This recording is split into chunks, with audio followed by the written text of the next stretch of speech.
Buenos días compañeros y maestro de aula. El día de hoy les hablaremos sobre el movimiento villista, así como sus principales características. De igual forma, les otorgaremos información de la vida y obra de Pancho Villa. Para dar inicio, cuestionaré, ¿quién fue Francisco Villa?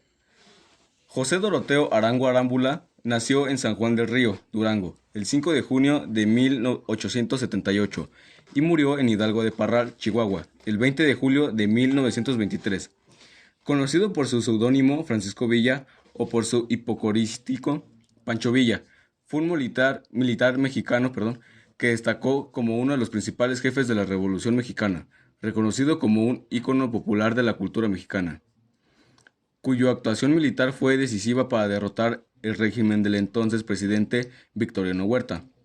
Originario del estado de Durango, nació en la hacienda del río actualmente La Coyotada, San Juan del Río, el 5 de junio de 1878, y murió asesinado en la emboscada en Hidalgo de Parral, Chihuahua, el 20 de julio de 1923, a manos de Jesús Salazar Barraza. Durante la Revolución fue reconocido como el Centauro del Norte. Comandante de la División del Norte, fue caudillo en el estado norteño de Chihuahua, el cual, dado su tamaño, riqueza mineral y también la proximidad a los Estados Unidos de América, le proporcionó cuantiosos recursos. Villa fue gobernador provisional de Chihuahua en 1913 y 1914. El dominio de Villa al norte de México terminó en 1915, a través de una serie de derrotas que sufrió en Celaya y Agua Prieta a manos de Álvaro Obregón y Plutarco Elías Calles. Después del ataque a Villa a Columnus, en 1916 el general John Pershing trató infructuosamente de capturar a Villa durante un año. Dicho esto, Pancho Villa inició un movimiento revolucionario conocido como villismo. ¿Qué es el villismo? Fue un movimiento político y social heterogéneo de carácter agrarista, liderado por el general Doroteo Arango Arámbula, más conocido como Pancho Villa, incluyendo a grandes sectores del sector popular, puesto dentro del mismo existían rancheros, ganaderos, mineros, agricultores, extranjeros, campesinos, obreros y ferrocarrileros. El villismo contó con un amplio apoyo de líderes obreros, y dentro del mismo se contaba con un grupo de intelectuales que fundamentaron el movimiento. Dicho movimiento estaba representado por la División del Norte, y había sugerido a partir del Plan de San Luis. Las principales ideas villistas fueron impulsar la educación, lograr el trato justo a los obreros, repartir equitativamente el agua, abolir la oligarquía, apoyar económicamente a huérfanos y madres solteras, expropiar los bienes de hacendados y oligarquías, y que el movimiento del Plan de San Luis se cumpla. Ubicación geográfica. Este movimiento nació al sur de México, específicamente en Morelos. Llegó a controlar Puebla, Guerrero, el Estado de México, Tlaxcala y el sur del Distrito Federal. El Plan de San Luis desconocía la reelección de Porfirio Díaz en el cargo, anulando las recientes elecciones y convocando a nuevos comicios, mientras que Madero asumiría la presidencia de manera provisional. Además, proclamaba el principio de la no reelección.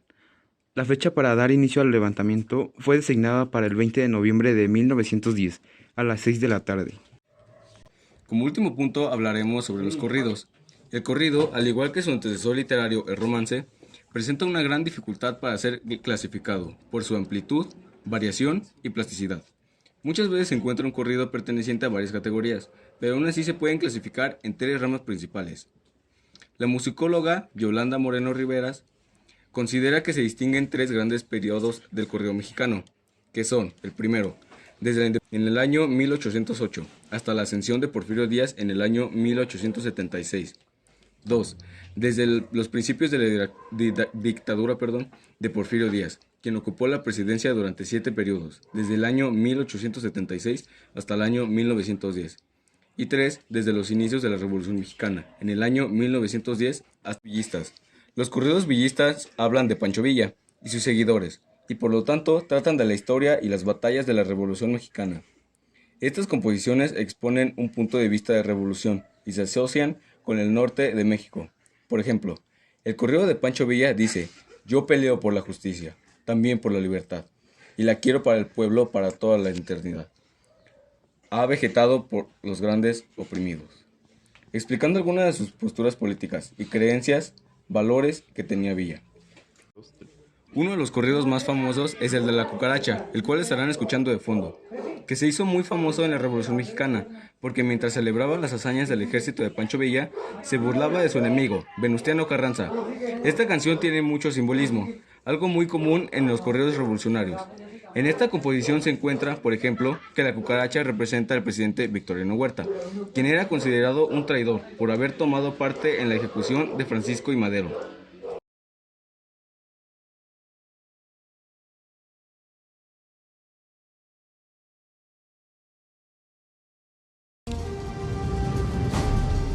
Hasta la vista, baby.